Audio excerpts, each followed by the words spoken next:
This is, I think, the 20th or the 21st Economic Outlook Forum. I don't know. We're not really sure. We did serve it alcohol beforehand, so it is legal. And we sort of chose the Amazon economy as a little bit topical. Sort of a discussion today, because I think it really is sort of a driving force, not only in terms of our retail, but our overall economy.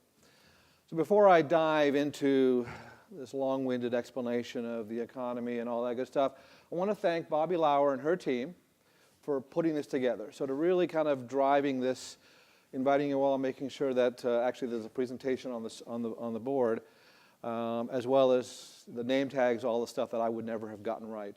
I'd also like to thank Dr. Julie Knight and her team at RESI for actually suffering with me in terms of putting together the presentation, especially Ellen, Jacob, and Mike, who actually were really the content providers for this presentation. So, any sort of flaws in the presentation, blame them. Just kidding. So the Amazon economy. So really, as a small bookseller in Seattle, just a side note, I became a customer in 1997. Thought it was a fantastic company. It was very easy. You could sit behind your computer and look up books that you wanted to order. You didn't have to go traipse around the stores to look for a particular book. But in that time, it has really transformed the way we think about retail. Even the online retail experience is now being driven by Amazon. Even traditional retailers are thinking like Amazon. So think about Walmart and its purchase of Jet.com. It has sort of really wanted to drive into the online sales. Our expectations of delivery, first a week was fine, 2 days, 1 day. Now why can't I get my book or my gummy bears on the same day? Why can't I get them on the same day? Soon Amazon will be pushing into drone deliveries apparently, but they're really driving technology and the delivery of goods and services to households. Someone told me the other night that they even had their a faucet delivered to their home that also connected them with a person to install the faucet. So Amazon does provide sort of a broad breadth of services to households, individuals. Logistics, think about logistics. So Amazon really has sort of driven the logistics science to the highest degree. It has to sort of get stuff to people, otherwise people won't shop there anymore. So Amazon really has driven. Now then Amazon now is going into the brick and mortars place with the purchase of Whole Foods. It's setting up its own little brick and mortar stores to kind of sell goods and services. But the idea being is that Amazon has really transformed this retail space as well as the rest of the economy. It has really been hopefully a driving force for good. Now, 30 years ago today was an auspicious moment. So there's the largest single day decline in the stock market, 23%. Black Monday, I remember I was in grad school, I saw it, I go, oh boy, things are not looking good. So significant a day. Bringing back to the Amazon today, hopefully, that's why a few economic development people aren't here.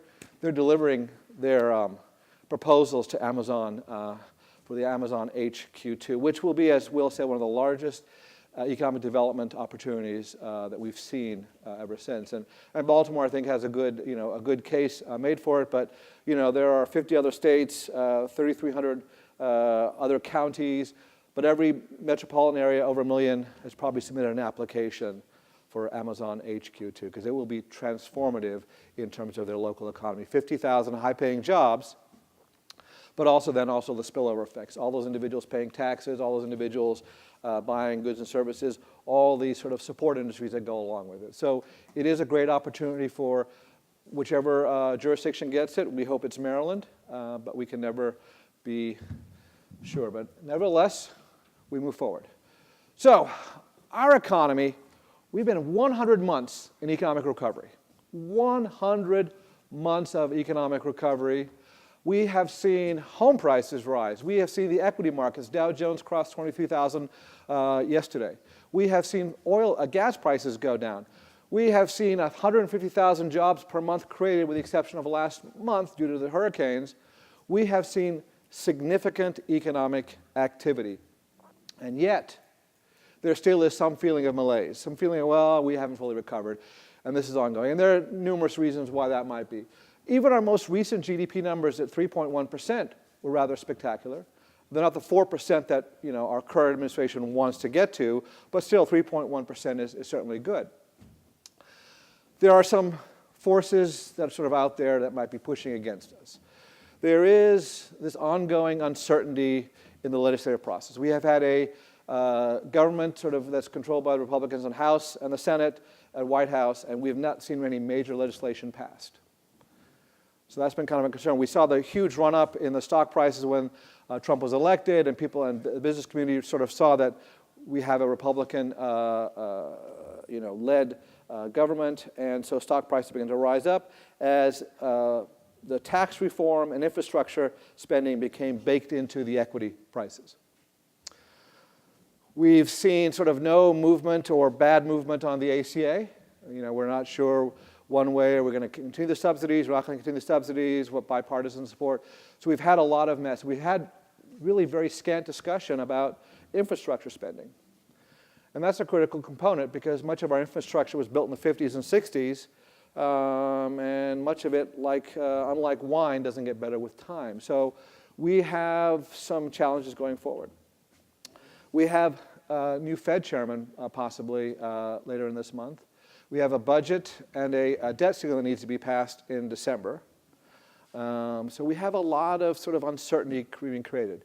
And that's just the domestic side. Then think about sort of the international side. We have North Korea and Iran kind of going on.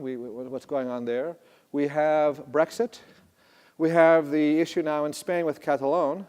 This morning, the Spanish government has decided that they're going to probably go in and sort of revoke the Catalonia's independence or sovereignty.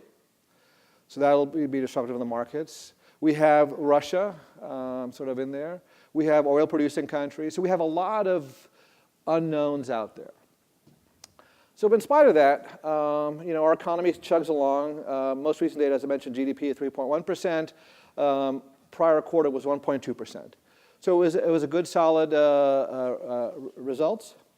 And so what I'm going to do is I'm going to talk about sort of the components that drive the national economy, sort of consumption, investment, net exports, and government spending.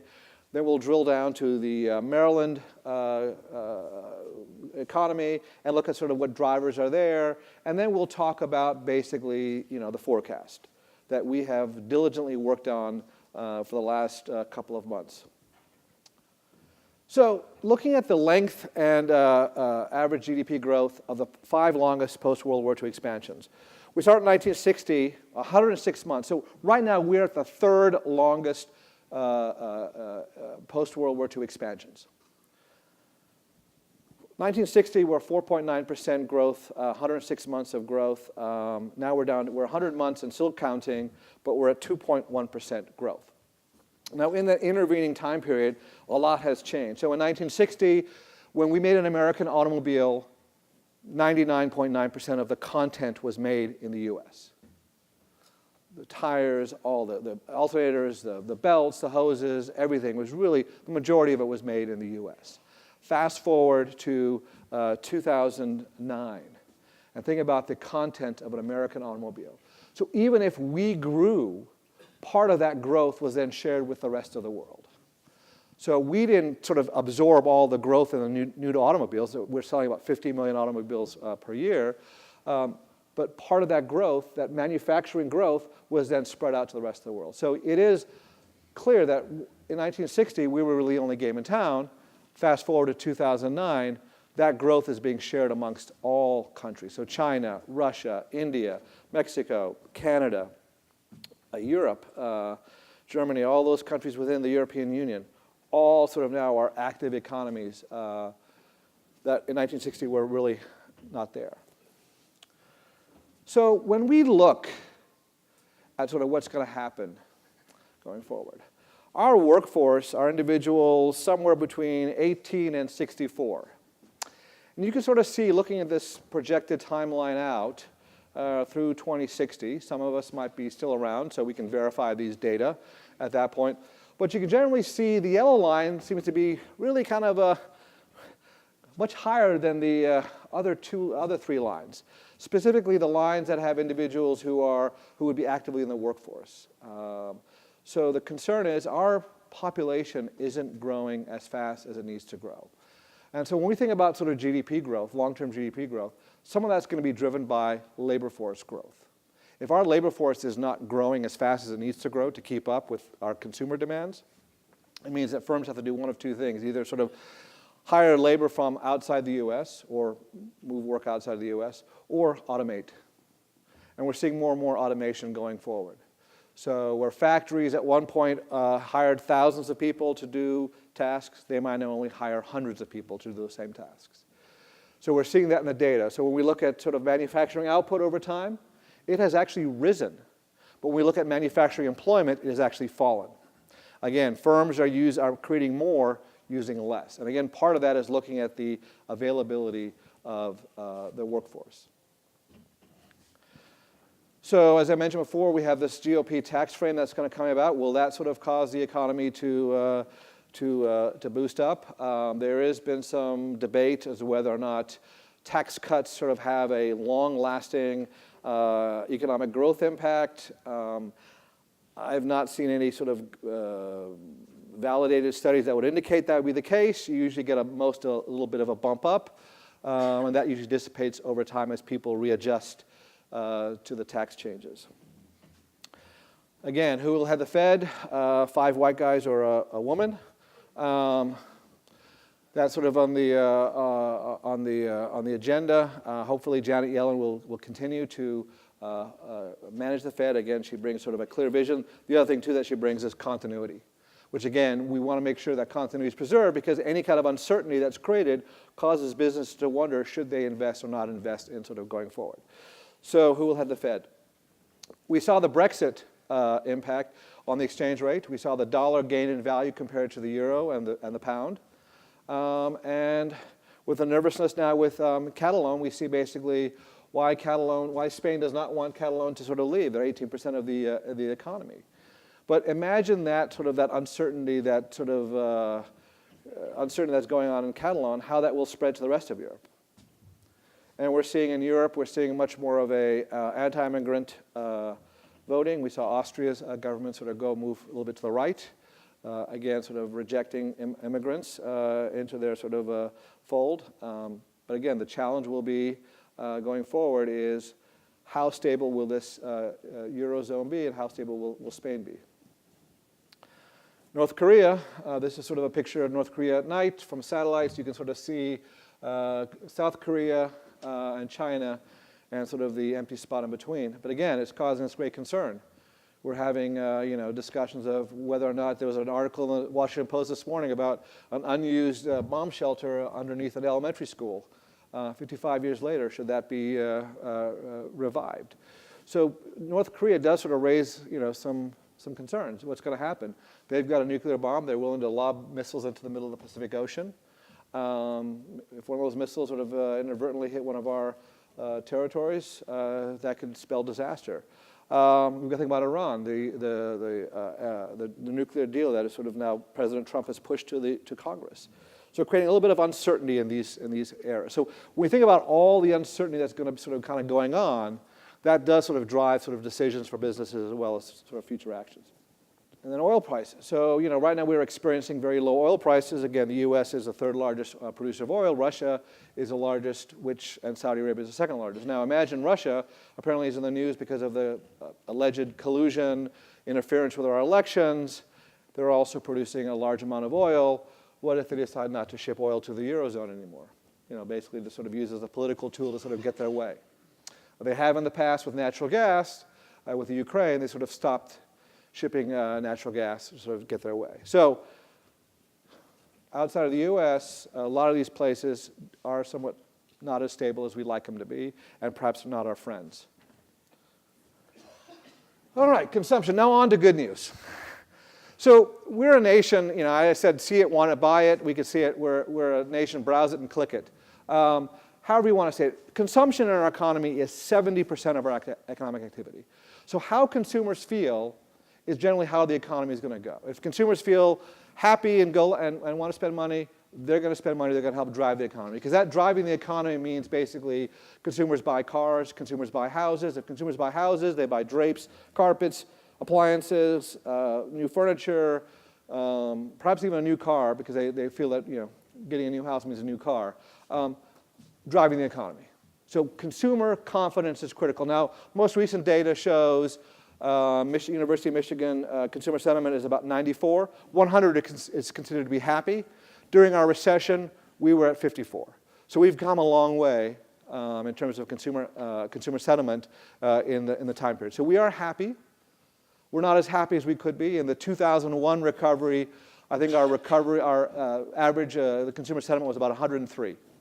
So we're really happy in that recovery, although it was sort of a dot-com bubble, so not much of a recession. But nevertheless, we're much happier than we were during the recession or even the recovery.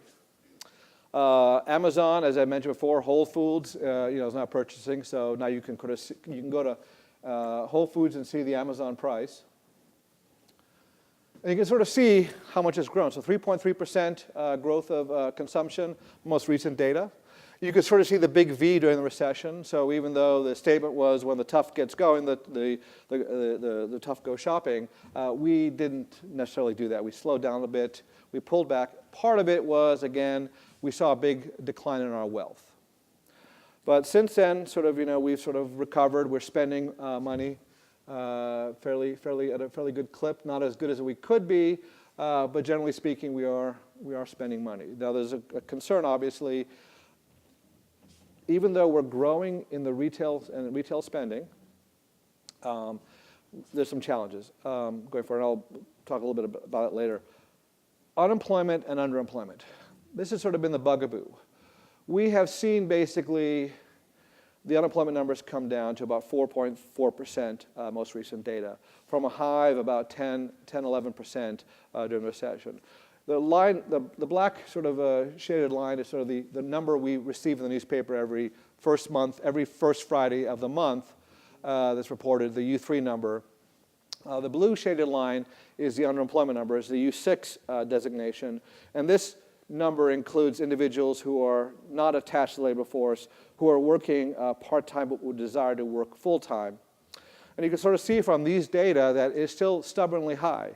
Compared to the pre-recession levels, our underemployment is a bit higher than it was, probably 1 or 2 percentage points higher than it was pre-recession. So we have a lot of individuals who are no longer attached to the labor force, who would be wanting to work full-time but are working part-time. Pre-recession, the number of people working part-time was about 16% of the labor force.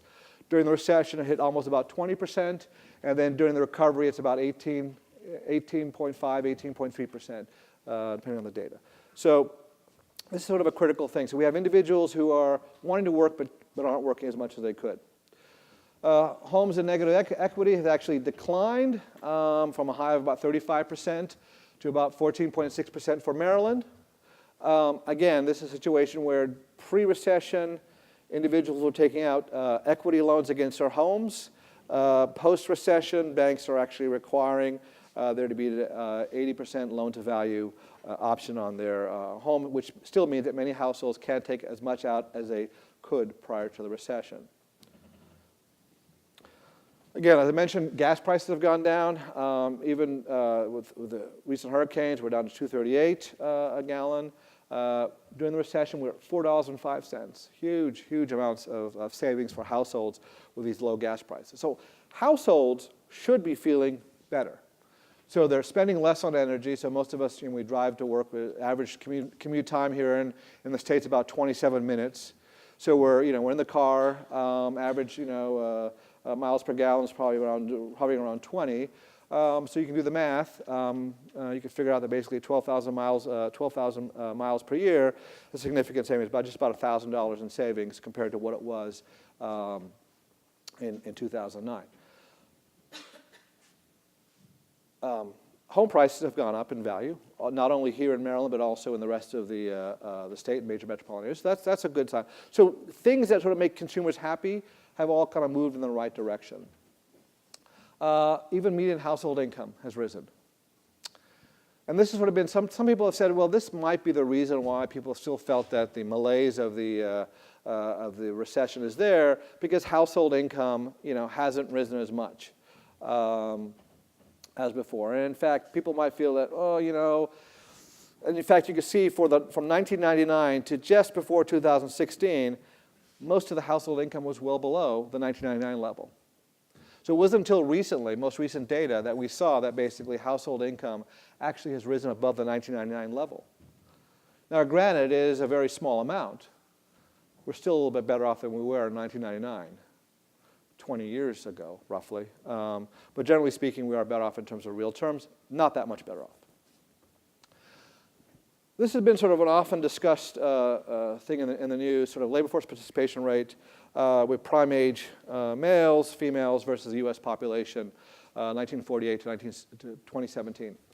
Males on the top, almost 88%, recent. Females, 75.2%. Overall population. So these two numbers represent individuals 24 to 54, prime age. The colored shaded area is 16 to 64, all population, and that's at about 63%.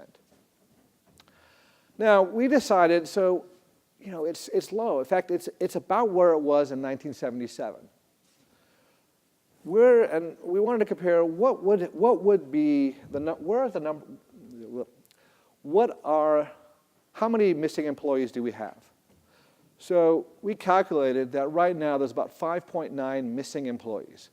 If we used the labor force participation rate of the pre-recession level and compared with the current level, we have about 5.9 missing workers. So right now, when we look at the labor force, it is 5.9 million workers fewer than it would have been prior to the recession. So those are individuals who decide they're no longer in the labor force, they've stopped looking for work, they're staying at home, they might be doing sort of work on the side gigs, getting paid cash, but they're not in the official labor force rate. This has implications in terms of basically how slack our labor force is. So when we look at the economy at about 4.3%, 4.4% unemployment, most people will say, wow, the economy is really heating up. We got to worry about inflation, because if firms start increasing the demand for workers, that's going to cause wages to rise up, which is going to cause costs to go up, which is going to then feed back into inflation, which is then going to cause basically perhaps even a slowdown. But with this much slack in the economy in terms of labor force, it feels as if basically there is an opportunity that there is some slackness that basically we can sort of be accommodated. So these individual workers may be lured back into the labor force.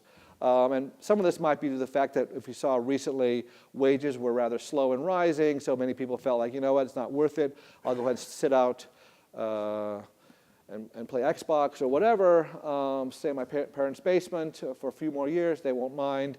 Really, they don't care if I'm in there. But generally speaking, we have 5.9 missing individuals who could be working, who are not working. So internet access, it's been more and more critical. Now, when I go back to the median income, you think about the median income, it's risen. Think about 1999, what we had for internet. It was usually that little box with the blinky lights that made that funny noise when in the phone. No one else could use the phone because basically you were online with the AOL. You had the little disk you plug in, and you get at least one AOL disk a day. Pretty soon you were using them as coasters when you were in college. Because basically it was annoying. But generally speaking, internet access has risen dramatically. We're above the world average of about 67. We're above the world average, which is around 67. Obviously some areas, rural areas, tend to be lower than the rest of the suburban and urban areas. But generally speaking, we're well connected. The rural areas are below the world average of 67. Urban and suburban are above. But we're much more of a connected economy, and that also plays into the role of the Amazon economy, right? So the Amazon economy succeeds when people are connected. If people aren't connected, the Amazon economy doesn't do very well. In fact, most things now don't do very well. So think about government services. Think about looking for work today versus 20 years ago. A lot of it is online. A lot of government services now are being pushed online. Think about when you register your car at the MVA. You no longer have to take a half a day out of your day, go down, wait in line, have someone stamp it. You go online, punch a number, boom, boom, boom, you're done. Think about even paying for your speeding tickets. You might got a red light at the traffic light. You just go online, you pay a $3 service charge, boom, you're done. Now imagine if you didn't have access to the internet, how difficult life would be. How much more challenging life would be. So when we talk about the internet economy, it is becoming more and more not about a luxury, but more about a necessity for many people. Many people need access to the internet to do the basic things that we all take for granted, having access to the internet. So it is critical that we look at this as we push more and more government services, more and more consumer services online, we have to figure out how are we going to ensure that basically all of our population has access to the internet. Because now it's becoming as a necessity as much as a phone used to be at one point. Well, we've seen sort of major stores go out of business. And again, in spite of sort of all these stores going out of business or declaring bankruptcy or seeing slowdown in sales, Amazon is growing. Amazon, Walmart, Target, they're all seeing increases online. So what's happening is we're seeing a lot of shifting from in-person retail to online retail. Right now, the economy, most analysts say we're about 25% over-retailed. We have shopping malls that are sort of now remaining empty. Anchors have left. So Macy's has sort of shut down many of its stores, which means that you have a big shopping mall that at one point had, a Macy's, a Sears, a JCPenney, Lord & Taylor. They're all sort of kind of slowing down. So if they're leaving, we have a lot of empty space. So, and you can sort of see with the growth in retail trade sales and electronic and mail order sales, they're much higher in terms of percentage growth, and they'll continue to grow. Here in Maryland, retail establishment changes. You can sort of see US and Maryland, they're kind of going down. They were growing pre-recession, but now they're below 1% in terms of number of retail establishments. So there's a dramatic change that's going on. The retail environment is changing, and for many people, that is sort of a sign of the times. When you go past, the old mall that they used to visit as a kid or as a teenager or as an adult, now it's shut down. What does that look like for the neighborhood? What does it look like for the community? How does one then sort of figure out what are the alternative uses? Now, there have been other uses for retail malls. Michigan, Ford has sort of set up shop in part of an old empty mall. They've been used sort of as health facilities, churches, sort of really try to figure out what alternative uses they can be used for malls. In some cases, they will knock them down. But remember, if there are tenants there with long-term leases, you've got to figure out how they can be sort of then compensated for their loss. So the retail environment will continue to be sort of challenging, especially for bricks and mortars. And for those firms that aren't large and able to sort of make up their profits and volume, it'll be those firms that specialize in very key areas that really people want to have that touch feel. They might want to go. So those in the middle are going to be challenged. The JCPenney's, the Sears are going to be challenged because they're really neither fish nor fowl. They're really neither really sort of a low-price outlet which you can go to Walmart, nor are they sort of a high-end, sort of a very exclusive place that you can go to and get sort of a very fancy type of wear. So it's going to be a challenge. And we expect this to sort of continue to go forward, that retail will sort of begin to slow down more and more. And again, that retail employment will probably go down, but we'll see that transfer perhaps to individuals who are working for Amazon or other type warehousing places where they basically are pickers instead of floor clerks. So investment, and this is the Amazon biosphere in Seattle. Perhaps we'll be fortunate to see that go up here in Baltimore, or Port Covington, as I should say. Investment really sort of is about 15% of the economy. And this is really sort of anything that is used to build, that's built to build other goods or services, to provide other goods or services. So it could be trucks that are built, it could be your factory space that could be built, it could be your inventory that you're going to sell, it could be basically machines used to build other machines. It's a pretty broad category. But generally speaking, it is not sort of consumer goods. It's about 15% of the economy, and you can sort of see it does have a bit more volatility than, say, consumption. So you can sort of see the swings of a minus 40% to a plus 40%. Most recent data is at 3.9%, so it's a good-sized number, growth. But generally speaking, a lot of that can be driven by inventory accumulation, or, as I said here, inventory accumulation. You can sort of see the swings that we have here. Most recent data have a $5.5 billion increase in inventories. Amazon, sort of as an investment compared to the S&P. You can sort of see how flat it was in the early part, but recently has taken off tremendously. Most recent data. You can sort of see manufacturers of durable goods, seasonally adjusted. You can see a big spike. Apparently, somebody bought a lot of planes in 2014. As a result, that sort of spiked the number up. But you can generally see just how volatile this number can be. And so if we're thinking about sort of engines of economic growth, investment is a contributor, it's again 15%, but it can be wildly volatile. So you could have a big increase in investment in one quarter due to sort of non-economic events such as replenishment of inventories or somebody buying a bunch of planes. That doesn't mean then that you're going to see that continued growth.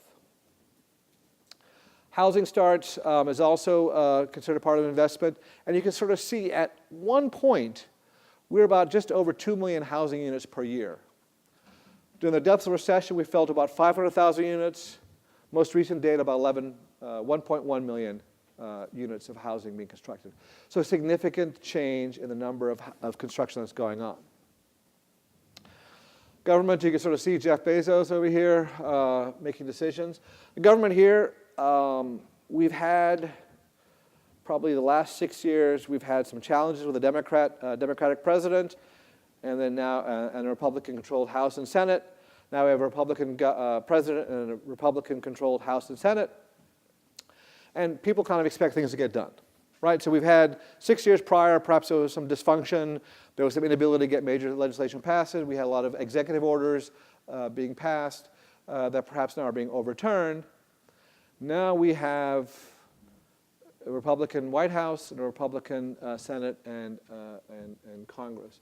And we need things passed. So we saw recently the healthcare ACA struggled to find any traction. Again, executive orders to kind of either slow it down. We've seen sort of a discussion of infrastructure, sort of where did it go? We've seen a discussion of the tax policy, but where did it go? But we are facing sort of an impending time crunch, right? So we have about 40 days until the next holiday for Congress, recess for Congress. So we've got to pass a budget. We've got to pass the debt ceiling. It's got to be resolved. The budget for Maryland is critical because about 5% of our labor force is directly employed by the federal government. We have 17 military installations in the state and probably a dozen federal agencies located here in Maryland. So a significant portion of our economic activity is driven by the federal government. And if we saw the most recent budgets proposed by the Trump administration, it did have some significant cuts that could adversely impact Maryland as a whole. But generally speaking, we need a lot of these things to be passed. We also need, if there's going to be tax reform, it needs to be passed, or some substantial movement made towards it, because again, a lot of the equity markets have baked into their prices now those tax reforms. And if they can't get them passed now, it's going to be a challenge, because come January, you've got the run-up to the midterm elections. And so the midterm elections are going to then take away sort of the ability in some cases for many congressmen to sort of be focused on sort of voting or taking stands on controversial topics because they're worried about their reelection. So we're running up against sort of a challenging time here. We want sort of things to be moving forward faster than needs to be. Any decision is better than no decision, one word. At least you can optimize based upon a decision. no decision is sort of something you can't do.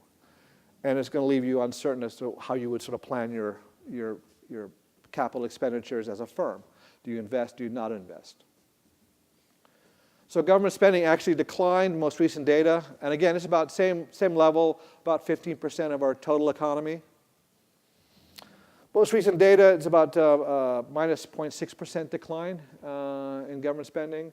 We saw the big run-up during the recession. Again, part of that is entitlement payments going out, increased in payments for individuals who are out of work, for payments for food stamps, all those things necessary to sort of maintain a standard of living. We have seen sort of this decline, and again, being pushed forward.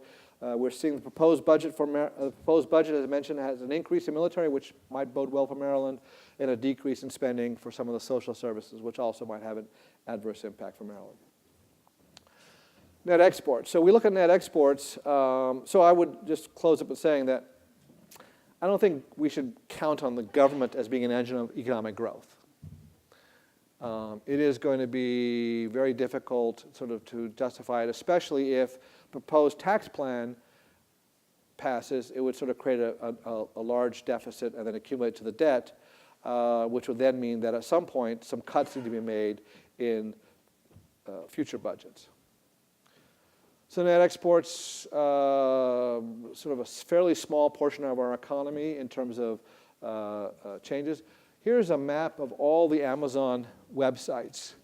And you can sort of see they're pretty prolific. Parts of Europe, Asia, and most of all of North America. U.S. net exports, you can sort of see 614 billion most recent data. We've been as low as 800 billion. Generally speaking, we like imported goods, and we don't export them much. What happened during the recession, you can sort of see that middle section where it looks like our net exports actually decreased. And net exports are exports minus imports. So when it's negative, it means we are importing more than we're exporting. You can sort of see in the middle section during the recession, our net exports actually decreased, became less negative. And again, that's part of the fact is that our dollar was weak compared to the rest of the world's currency. So our Caterpillar tractors, our shoes, everything made in the USA became much more cheaper relative to the rest of the world's goods, and therefore we saw a spike up in exports. And actually that was fairly good. It helped some of the recovery. But now that we sort of are in full recovery, we're back to buying our Burberry coats and other things and Japanese-made automobiles. Maryland's outlook. So now you've sat through this whole meandering sort of chatter, and I've put some people to sleep probably. But generally speaking, now here's the meat of the matter. So Amazon, what's it going to do? Is it going to be here? Is it not going to be here? Well, I don't know. So quite frankly, for those who are waiting for me to tell you that I knew the answer, I'm going to disappoint you and say, I don't know. It's a roll of the dice. I think we have a very good chance of getting it, but I think there are other strong jurisdictions that could be contention. Nevertheless, Maryland, I think, is sort of well poised to grow. This is Maryland's sort of gross state product. We're about $333 billion economy. We grew up 0.5% most recent data. Fairly robust economy. Our unemployment rate is lower than the U.S.'s, which is good. It was a little higher at some points in the U.S., but generally speaking, we are doing better than the U.S. as a whole. Looking at the central regions counties, Anne Arundel, Baltimore City, Hartford, Howard, the good news is Baltimore City's unemployment rate is converging back down to the county's unemployment rate. So basically, there's good news for Baltimore City in terms of basically their growth in their labor force. Government spending, we did have about a half a billion dollar swing from a surplus to a deficit. Most recent data indicate that there was a slowdown in capital gains tax, which resulted in about a $500 million shortfall for the FY18 budget. So you can sort of see the yellow is revenue and the blue is expenditures. Current employment, you can sort of see oftentimes I said eds, beds, meds, and feds. You can sort of see we have government, we have healthcare, retail trade, all the way down. And you can sort of see that manufacturing is durable goods, non-durable goods, probably about just about 100,000 jobs total in the state, maybe a bit more. But generally speaking, we're concentrated much more in the service sector economy. We have in the state has about 2.6, 2.7 million jobs total. Occupations. So again, we're very heavy on the computer, healthcare, management, office administrative support type jobs. Farming, forestry, and forestry, not so much. But generally speaking, this is the breakdown of the occupations for all the jobs. Amazon Prom. It's only better than Amazon Prime. It's a little bit better. So we won't deliver to you in 1 day or less. So looking at our forecast, and PROM stands for Predictive Regional Occupational Matrix. So this is a new tool we have sort of been developing over time to sort of really look at sort of not only the jobs that are sort of being forecasted in terms of growth, but the occupations. So oftentimes it's very easy to say, oh yeah, there's going to be 1,000 new jobs in healthcare. But what does that mean in terms of, what is the breakdown in terms of, are they IT people? Are they going to be nurses? Is it going to be doctors, administrative? So the PROM basically takes some of our job forecasts and basically then forecasts the accompanying occupations that go with that. So these are new job openings in Maryland by region. These include exits as well as growth. So these are people retiring as well as new job growth. We've broken down the region by the old Department of Commerce regions, Western, Suburban, Eastern Shore, and Central Maryland, and then Southern Maryland. And you can generally see that obviously the bulk of the growth is in the Central region, 100,000 jobs of both new as well as replacement jobs.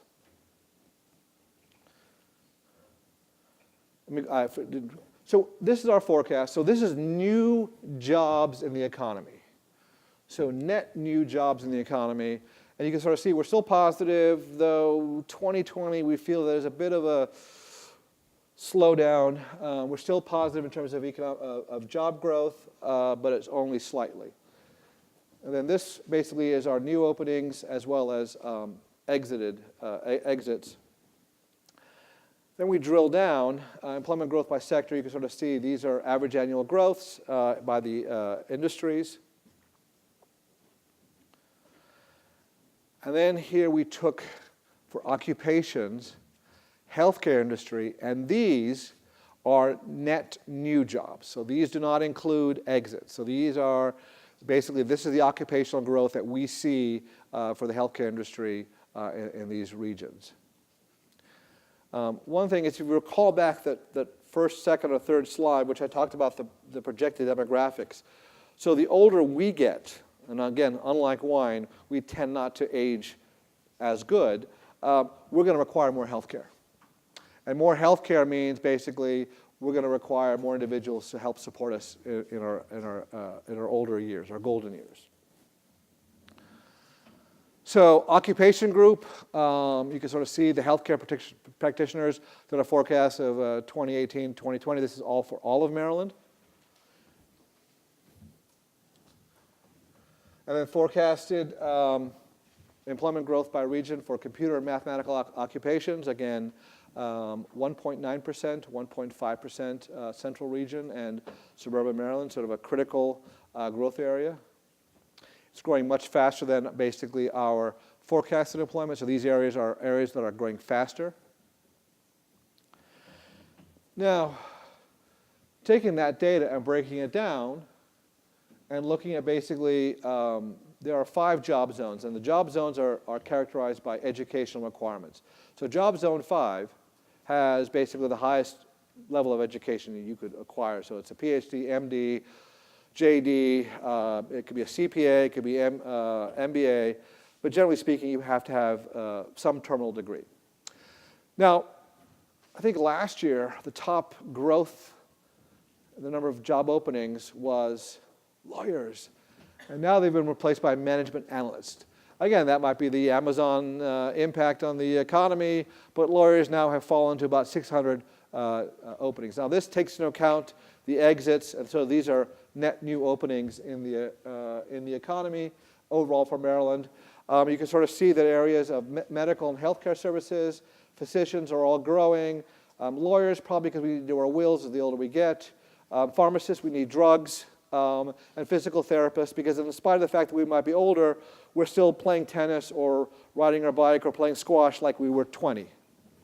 And as a result, we tend to sort of pull ligaments and all that good stuff. So generally speaking, these are the in-demand occupations for the next 3 years beyond 2018. So those that perhaps might not be growing, so mathematicians, so these are the bottom, and they're still positive, and they're still taking into account the fact that supply and demand has been met, but we just have a few left over. We still need 4 more mathematicians.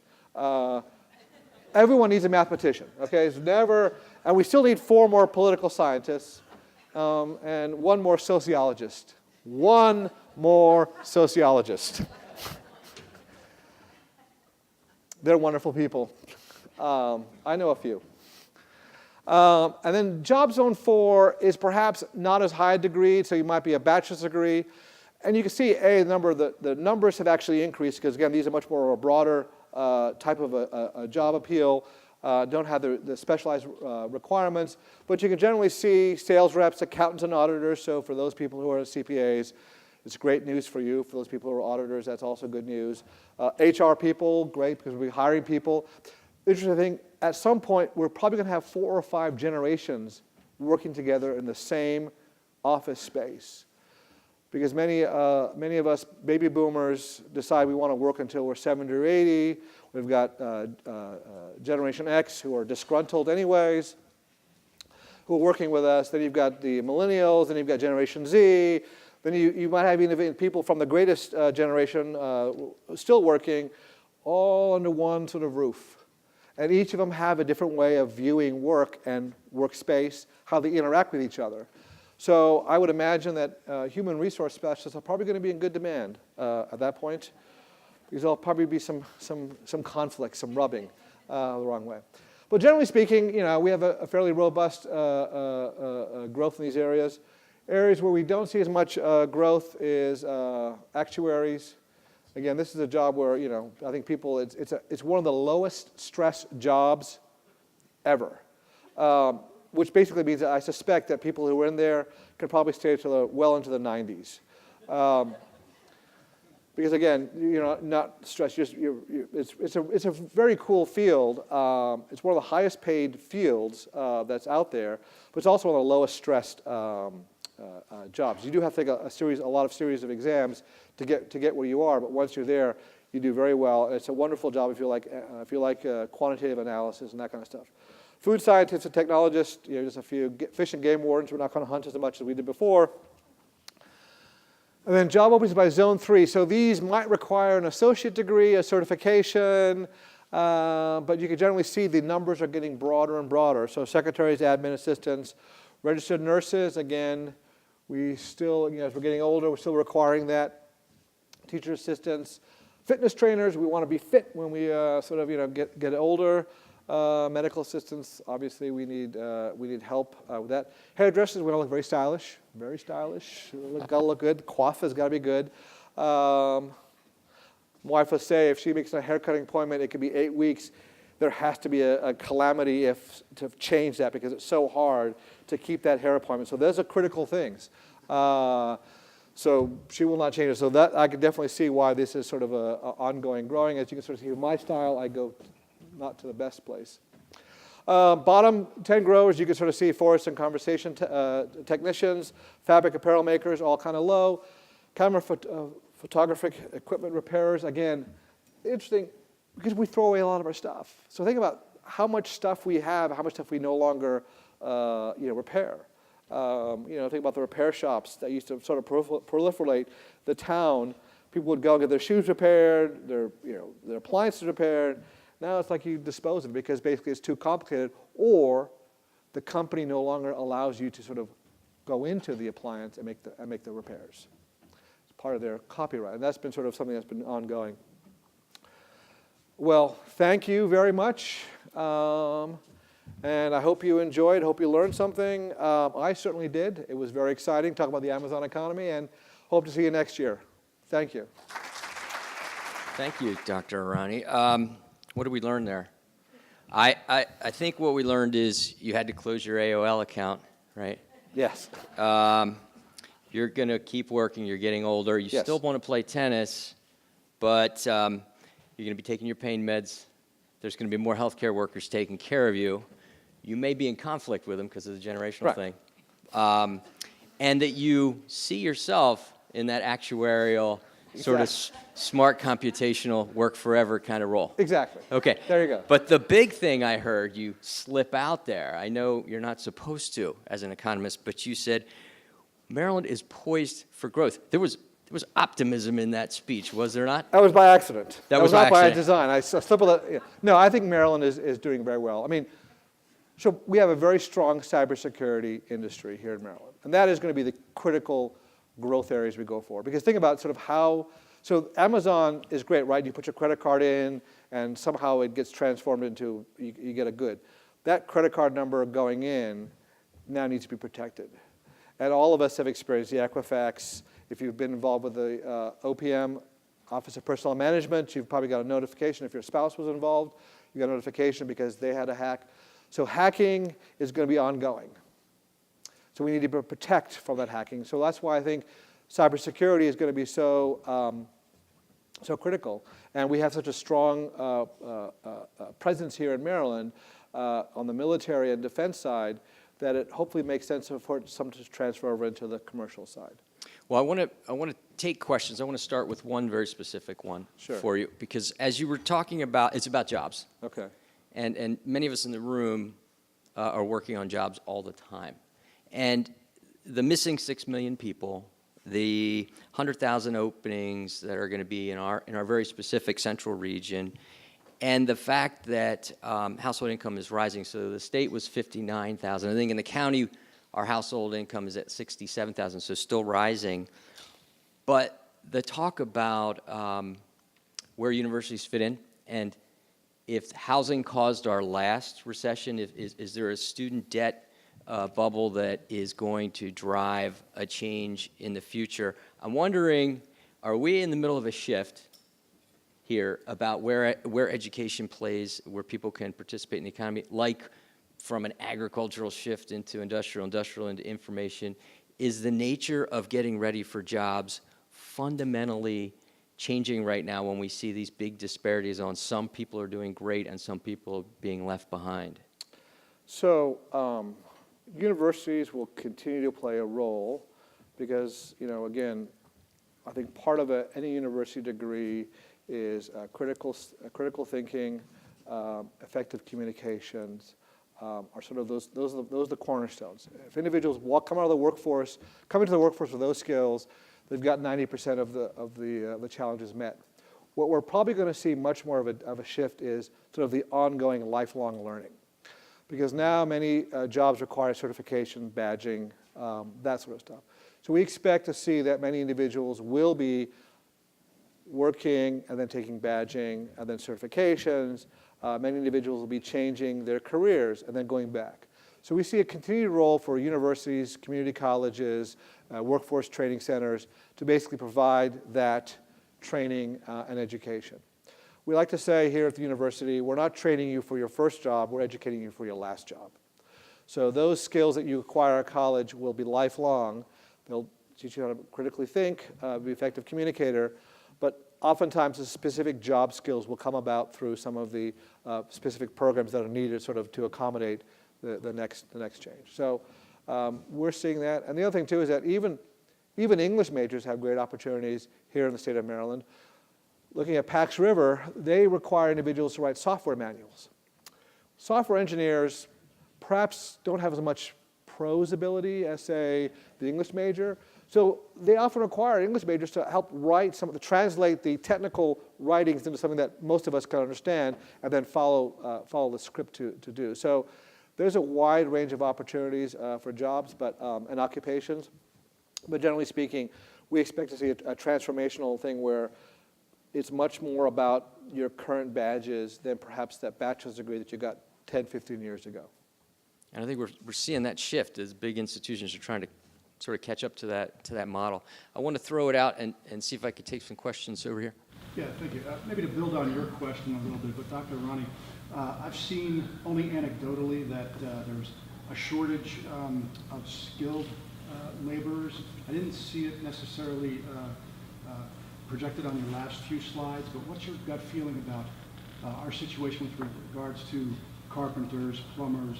I've heard that there's a shortage, maybe because we valued in this last generation education and guided more people to educated jobs. Is there a shortage of skilled labor, or is there not? Yes, there's about 5 million job openings in the U.S. as we stand right now, much of it in skilled labor. We're seeing shortages in the construction industry because basically what's happening is people are retiring faster than people are coming in. And again, to your point, we have emphasized the college degree versus the apprenticeship program. You know, many plumbers, you know, can take an apprenticeship, you know, go start their own business, maybe get a bachelor's degree in business to learn how to run their business, and be very successful. The nice thing about plumbers, everything like that, they're well paid. It's solid work. Everyone flushes the toilet at some point in their time in the day, which means that there's a chance for something to go awry.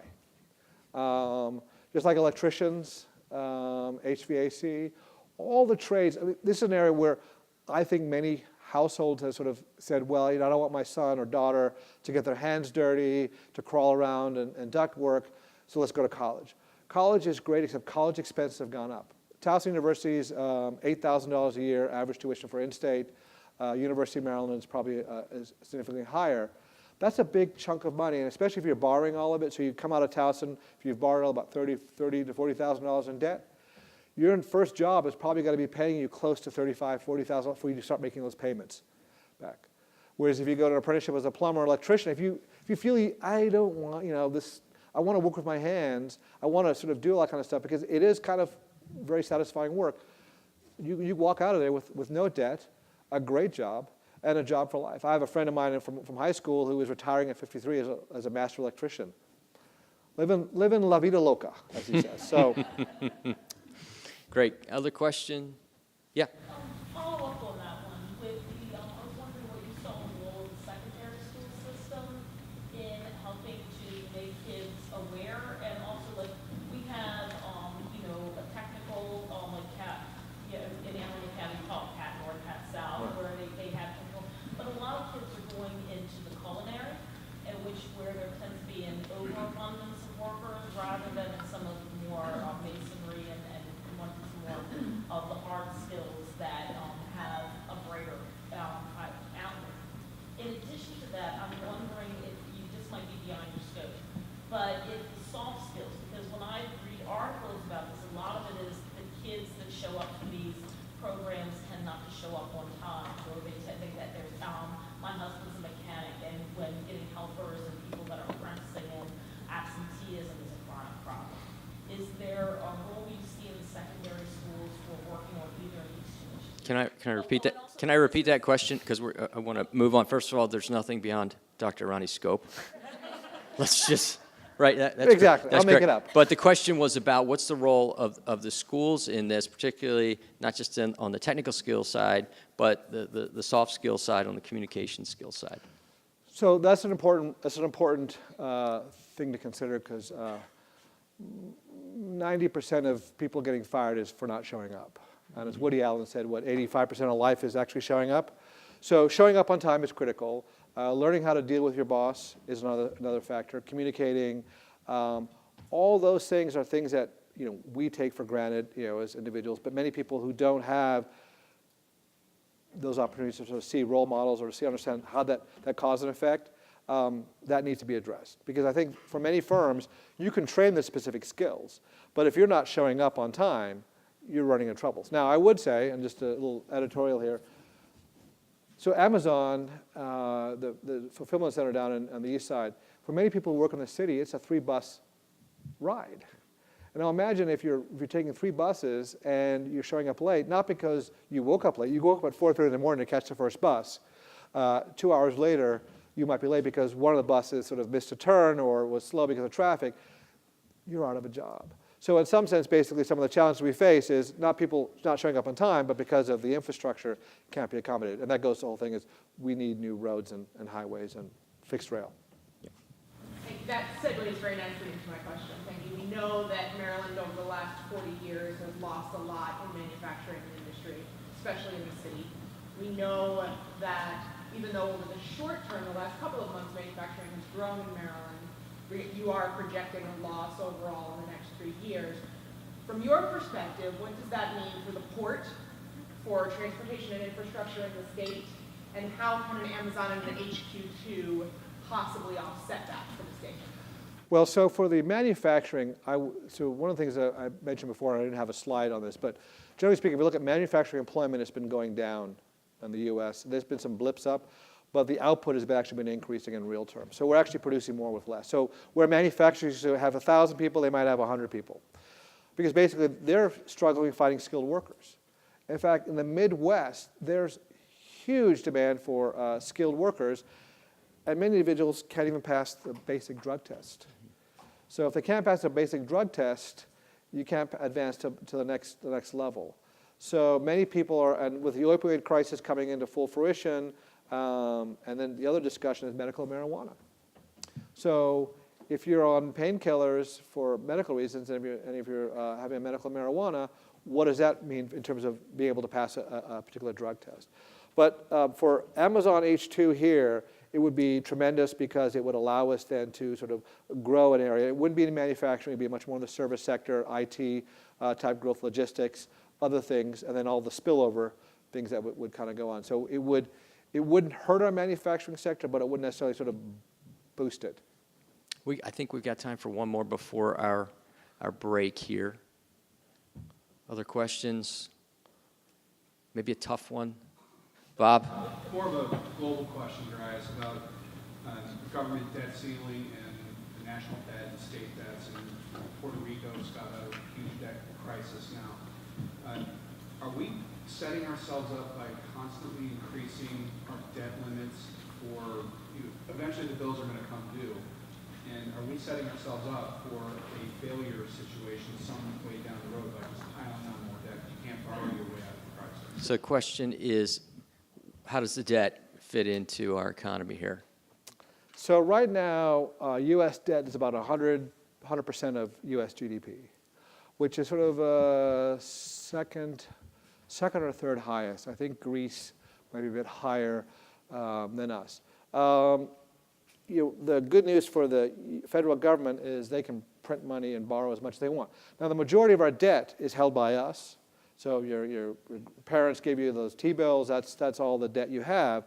Generally speaking, the other portions held by foreign countries, China being ahead, but the Netherlands and the UK. We can borrow as much as we have capacity or political will to borrow. That's really what it boils down to, is the political will, because we're just borrowing from ourselves, from our future grandkids to pay. I would argue that right now in the low interest rate environment, it makes sense to borrow, because basically the payback is very low. In the 80s, when the interest rates were 13, 14%, it may not have been a good idea to borrow as much. But generally speaking, if we're investing in, say, infrastructure, it makes sense to basically build, to borrow. If we're doing a tax decrease and we're cutting back revenues but not cutting back expending, then I would say increasing the debt might be not as a good idea. We're basically saying we're going to cut off revenue and basically not change any of our spending patterns. And that's going to be the accumulation. So really, if we're using debt to invest in ourselves, yes, we should. In fact, we are missing the opportunity right now with low interest rate environments, low commodity prices for the most part, to build new roads, high-speed internet, all that stuff needs to be put in because, as I said, it's not getting better with time.